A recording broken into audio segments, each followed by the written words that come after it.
Voici la question qu'on m'a posée sur YouTube. Comment savoir si on est fait pour devenir décorateur ou décoratrice d'intérieur? Et je comprends tellement cette question parce que derrière, il y a une vraie hésitation. Il y a des gens qui adorent vraiment la déco, qui passent des heures sur Pinterest, qui regardent toutes les émissions possibles, mais qui se disent, est-ce que ça veut dire que je peux en faire mon métier? Est-ce que j'ai vraiment ce qu'il faut? Ou est-ce que c'est juste une passion que je garderai pour moi à la maison? C'est normal de douter. Moi aussi, au début, je me suis posé la même question. Aujourd'hui, on va prendre le temps d'en parler calmement. On va mettre de côté les paillettes d'Instagram et regarder la réalité en face. Avec douceur, mais sans filtre. Du coup, tu vas pouvoir te situer et repartir avec des repères concrets. Je suis Carole Amoriche, architecte et décoratrice d'intérieur. Ici, tu es sur ma chaîne Secrets de décorateur, la chaîne sur laquelle on parle de tous les secrets sans tabou, on décrypte et on analyse le métier des décorateurs pour les passionnés mais aussi pour les pros. Si tu arrives sur ma chaîne pour la première fois, vas-y, mets un pouce, c'est important, ça va aider à développer cette chaîne et surtout à promouvoir l'engagement à travers les commentaires et les partages. Donc sans plus tarder, rentrons tout de suite dans le vif du sujet. Pour commencer, je dirais que souvent, on est fait pour la déco quand on se rend compte qu'on ne peut pas s'empêcher d'observer, d'analyser les espaces. Concrètement, ça se résume à quoi? Ça se résume à ça. Tu rentres chez quelqu'un et tu vois tout de suite où est-ce qu'il faudrait rajouter de la lumière. Tu imagines un autre agencement du canapé. Mais c'est aussi toi qui remarques que les rideaux alourdissent la pièce. Bref, ton regard à toi ne peut pas s'empêcher d'analyser. Ça, c'est un premier signe. C'est comme une sorte de radar intégré. Pour te parler de mon cas, par exemple, je suis du genre, quand je marche dans la rue, je pourrais refaire tous les bâtiments. Quand je marche et que je vois des maisons anciennes, rien qu'en parlant, je refais tout. Et je fais pareil quand j'arrive dans un espace quelconque. Un espace lambda, que ce soit des espaces publics ou des espaces privés. Systématiquement, quand j'arrive dans un espace, qu'il soit privé ou public, je refais la déco. Je suis critique sur certains points quand ça me convient pas parfaitement, mais je sais aussi apprécier quand c'est bien fait. Et ça, c'est naturel. J'ai toujours été comme ça. Donc, ce sont des choses qui coulent de source. Je ne fais pas d'effort pour ça. Mais attention, aimer la déco dans ta propre maison, ce n'est pas encore être décorateur ou décoratrice d'intérieur. Oui, parce que ce qui fait la différence, c'est quand tu commences à réfléchir pour les autres. Quand tu te poses la question, si c'était mon client, qu'est-ce que je ferais pour améliorer son espace? Du coup, ça m'amène à un autre point qui est la sensibilité aux matières. Être décorateur, ce n'est pas seulement avoir bon goût, mais c'est sentir une ambiance, une émotion, un ressenti, une énergie. Je te donne un exemple. Tu peux être sensible au fait qu'un canapé en velours crée une chaleur, que le bois brut apaise et que la couleur jaune dynamise une pièce.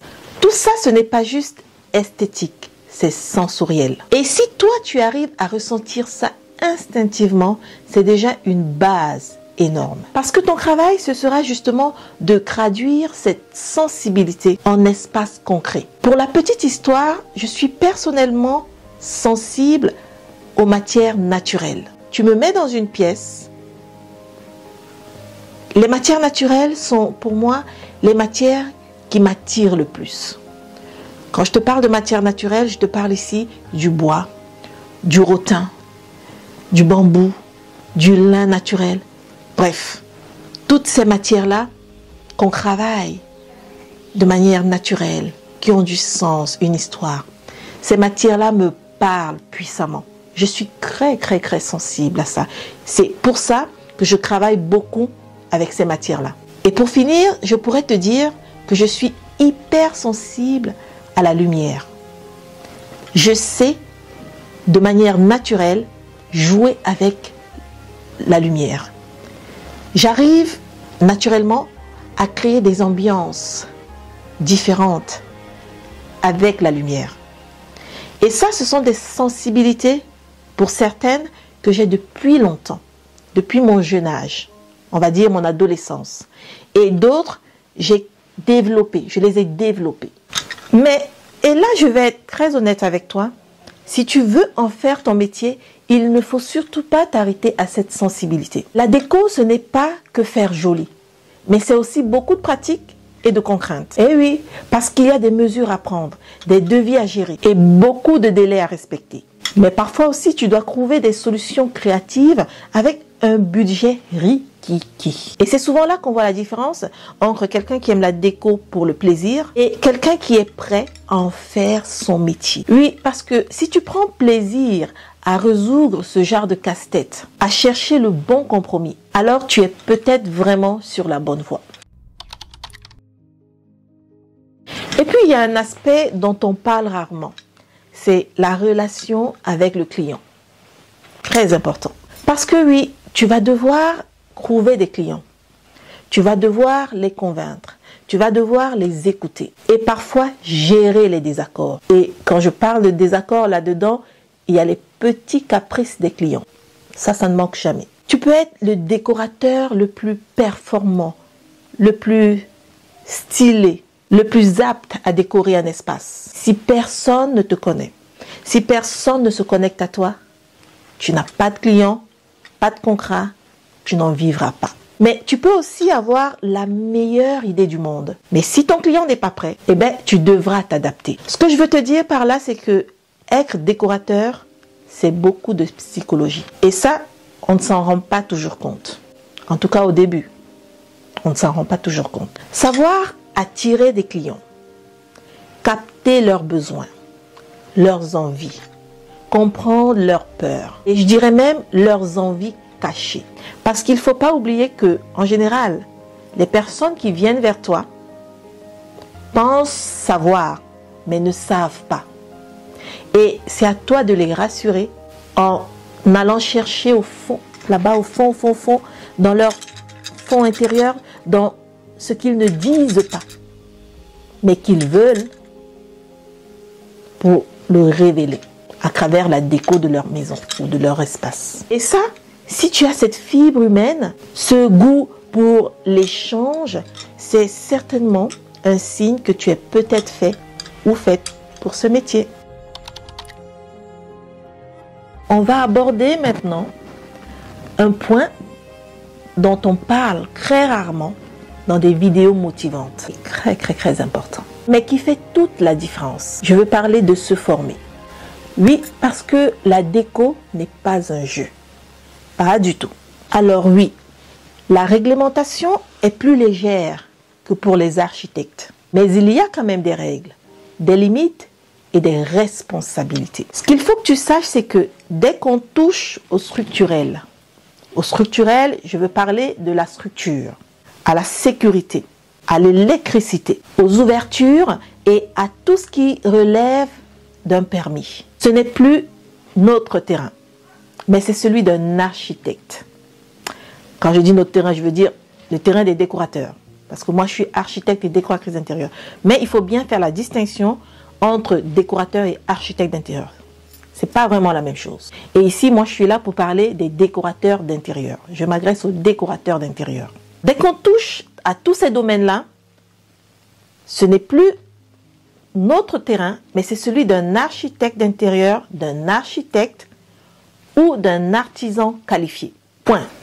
Très important. Notre force à nous, en tant que décorateur ou décoratrice d'intérieur, c'est l'aménagement, l'ambiance, l'optimisation, la mise en scène, la proposition de parcours et de solutions esthétiques et fonctionnelles.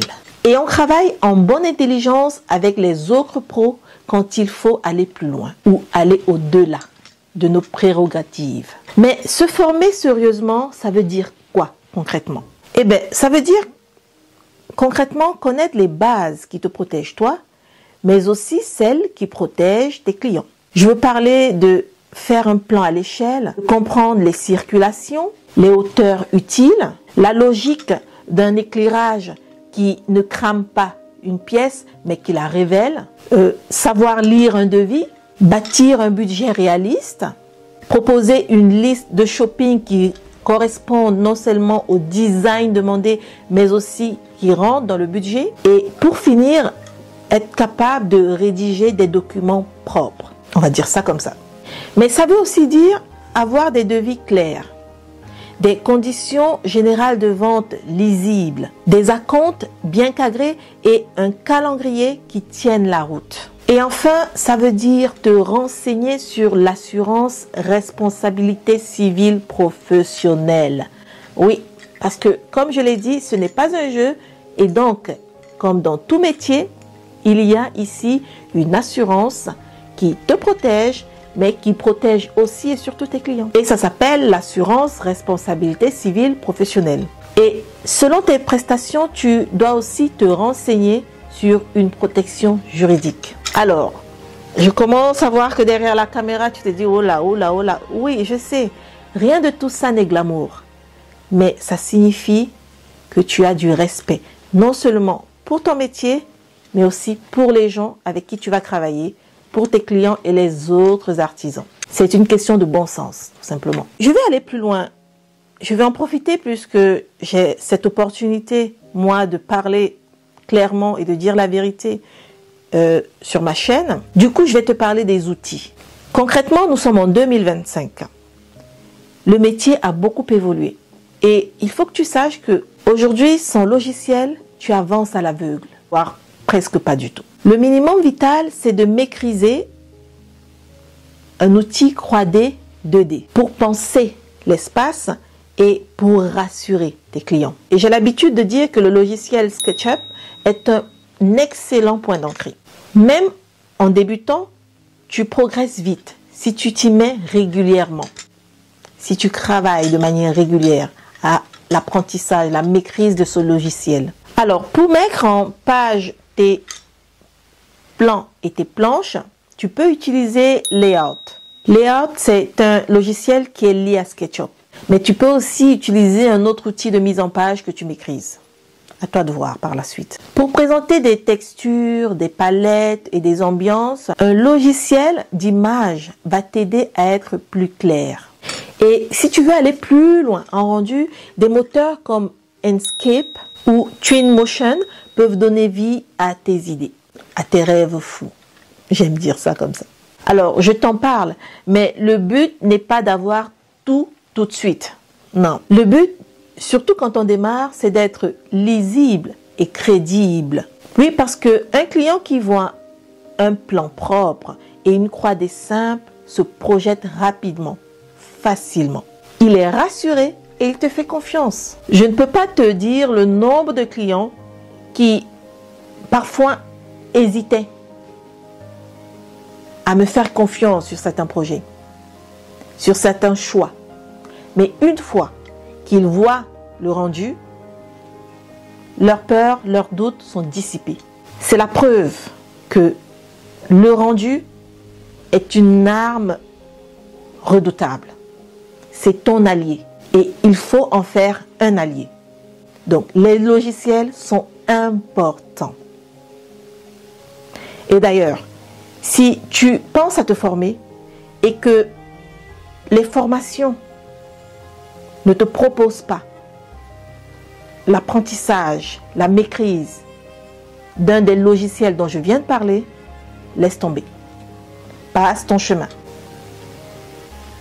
Alors, pourquoi j'insiste? J'insiste parce que au début et parfois par choix personnel, on travaille seul. Et quand on est seul, on a besoin de béquilles solides, une méthode, des outils et un minimum d'organisation. Tu auras besoin d'un tableau simple pour suivre tes projets, d'un calendrier de livrables, des modèles de documents. Alors, tout ce que je cite là paraît austère, mais au quotidien, ça t'enlève du stress et ça te rend disponible pour la créativité, pour développer ta créativité. Et tu peux me croire, la créativité respire beaucoup mieux quand l'organisation tient la maison. Alors, évidemment, tout ça, ça ne tombe pas dessus en une semaine, on est bien d'accord. On apprend, on se rampe, on corrige et surtout, on se forme encore et encore. Mais on échange aussi avec des artisans. On apprend leur langage, on comprend leurs contraintes. Et on accepte que ce métier est vivant. Je dis ça parce que c'est un métier qui bouge, qui s'adapte et qui grandit avec nous. Et c'est très bien comme ça. comment savoir si ce métier est fait pour toi? Non, j'aurais dû dire, comment savoir si tu es fait ou faite pour ce métier? C'est mieux comme ça. Je vais te donner un petit test. Oui, pose-toi 3 questions simples. 3 petites questions simples. La première, est-ce que je prends du plaisir à réfléchir aux espaces des autres, à l'aménagement des espaces des autres, et pas seulement du mien?